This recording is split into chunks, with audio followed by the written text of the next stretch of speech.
Hello everyone, myself Saniya Parashar from BSc BEd third year. और आज का हम थ्योरीज पढ़ रहे थे जो कि मैकेनिज्म थी। Theories based on the opening and closing of stomata. हम पढ़ चुके थे वन मोहन की अकॉर्डिंग टू पीएच और डे और नाइट में।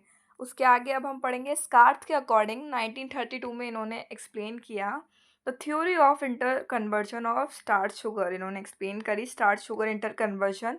इनके अकॉर्डिंग जो फोटोसिंथेसिस और रेस्पिरेशन होता है वो साइमल्टेनियसली चलता रहता है and CO2 is produce in respiration. Respiration में क्या होता है, CO2 रिलीज होती है एंड ऑक्सीजन हम अब्सॉर्ब करते हैं। तो फोटोसिंथेसिस में क्या होता है, मीजोफिल सेल्स होती है, उनका पीएच इंक्रीज हो जाता है।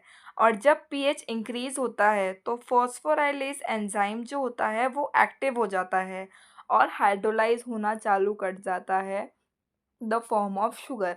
तो नाइट के टाइम में क्या होता है, CO2 तो प्रोड्यूस हो रही है कंटिन्यूसली रेस्पिरेशन के थ्रू, बट उस टाइम पे फोटोसिंथेसिस नहीं हो रहा है। तो क्या होगा कि जो CO2 होती है वो एक्यूमुलेट होना चालू कर देती है एंड फिर क्या होता है रिजल्ट में कि जो गार्ड सेल का जो पीएच होता है वो डिक्रीज हो जाता है। तो जो सॉल्युबल शुगर रहता है वो स्टार्च में कन्वर्ट हो जाता है जो कि इनसॉल्युबल होता है।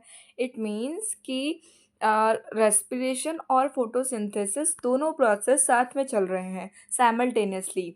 But at the night time क्या होता है कि हम रेस्पिरेशन तो कंटिन्यूसली कर रहे हैं, CO2 का प्रोडक्शन भी कंटिन्यूसली हो रहा है, but at the time photosynthesis नहीं हो रहा है क्योंकि लाइट प्रेजेंट नहीं होती है। तो CO2 क्या हो जाती है, एक्यूमुलेट हो जाती है। Thank you.